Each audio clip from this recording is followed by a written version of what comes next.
छोटा पढ़ने में बहुत तेज थे। उनके माँ बाप वैसे तो उन चारों से बेहद प्यार करते थे, मगर मझले बेटे से थोड़ा परेशान से थे। बड़ा बेटा पढ़ लिख कर डॉक्टर बन गया, छोटा भी पढ़ लिख कर इंजीनियर बन गया, मगर मझला बिल्कुल आवारा और गवार बन के ही रह गया। सबसे बड़े बेटे और सबसे छोटी बेटे की शादी हो गई और बहन ने लव मैरिज कर ली। बहन की शादी भी अच्छे घराने में हुई थी। आखिर उसके 2 भाई डॉक्टर और इंजीनियर जो थे, लेकिन मझले को कोई लड़की नहीं मिल रही थी। बाप भी परेशान था और माँ भी परेशान थी।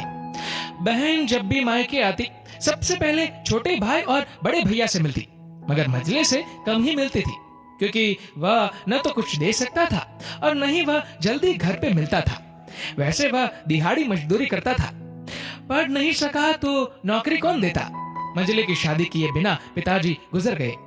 माँ ने सोचा कहीं अब बंटवारे की बात न निकले, इसलिए अपने ही गांव से एक सीधी सादी लड़की से मझले की शादी करवा दी। शादी होते ही न जाने क्या हुआ कि मझला बड़े लगन से काम करने लगा। दोस्तों ने कहा, ए चंदू, आज अड्डे पे आना। चंदू ने कहा, आज नहीं, फिर कभी। दोस्त ने कहा, अरे तू शादी के बाद तो जैसे बीबी का गुलाम ही हो गया। चंदू ने कहा, अरे ऐसी बात नहीं, कल मैं अकेला एक पेट था तो अपनी रोटी के हिस्से कमा लेता था।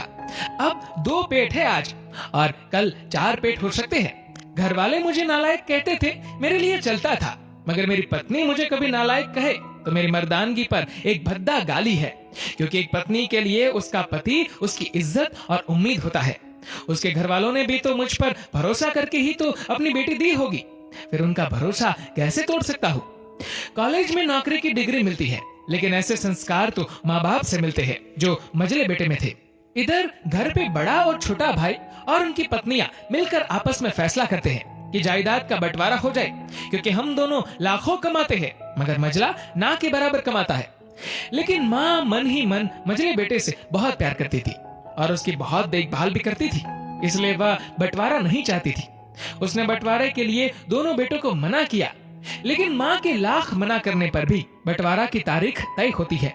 बहन भी आ जाती है, मगर चंदू है कि काम पे निकलने को बाहर जा रहा है। उसके दोनों भाई उसको पकड़कर भीतर लाकर बोलते हैं कि आज तो रुक जा, बंटवारा कर ही लेते हैं। वकील कहता है सबको साइन करना पड़ेगा। चंदू ने कहा, तुम लोग बंटवारा करो, मेरे हिस्से में जो समझ में आए दे देना, मैं शाम को आकर अपना बड़ा सा अंगूठा चिपका दूंगा पेपर पर। बहन ने कहा, अरे बेवकूफ, तू गवार का गवार ही रहेगा, तेरी किस्मत अच्छी है कि तुझे इतने अच्छे भाई और भैया मिले। माँ ने कहा, अरे चंदू, आज रुक जा, बंटवारे में कुल 10 बीघा जमीन में दोनों भाई 5-5 रख लेते हैं और चंदू को पुश्तैनी घर छोड़ देते हैं। तभी चंदू जोर से चिल्लाता है, अरे फिर हमारी छुटकी का हिस्सा कौन सा है। दोनों भाई हंसकर बोलते हैं, अरे मूर्ख, बंटवारा भाइयों में होता है और बहनों के हिस्सों में सिर्फ उसका मायका ही है। चंदू ने कहा, ओ, शायद पढ़ा लिखा न होना भी मूर्खता ही है। ठीक है, आप दोनों ऐसा करो, मेरे हिस्से की वसीयत मेरी बहन छुटकी के नाम कर दो। दोनों भाई चकित होकर बोलते हैं, और तू? चंदू माँ की ओर देख के मुस्कुराते बोलता है, मेरे हिस्से में माँ है ना। फिर अपनी बीबी की ओर देखकर बोलता है मुस्कुरा के, क्यों चंदूनी जी, क्या मैंने गलत कहा? चंदूनी अपनी सांस से लिपट कर कहती है, इससे बड़ी वसीयत क्या होगी मेरे लिए कि मुझे माँ जैसी सासू मिली और बाप जैसा ख्याल रखने वाला पति। बस यही शब्द थे जिसने बंटवारे को सन्नाटे में बदल दिया। बहन दौड़कर अपने गवार भैया से गले लगकर रोते हुए कहती है कि माफ कर दो भैया मुझे, क्योंकि मैं समझ न सकी आपको।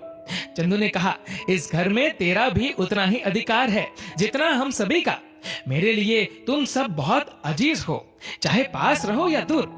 माँ का चुनाव इसलिए किया ताकि तुम सब हमेशा मुझे याद आओ, क्योंकि ये वही कोख है जहाँ हमने 9 महीने गुजारे। माँ के साथ तुम्हारी यादों को भी मैं रख रहा हूँ। दोनों भाई दौड़कर मजले से गले मिलकर रोते रोते कहते हैं, आज तो तू सचमुच का बाबा लग रहा है। सबकी पलकों पे पानी ही पानी।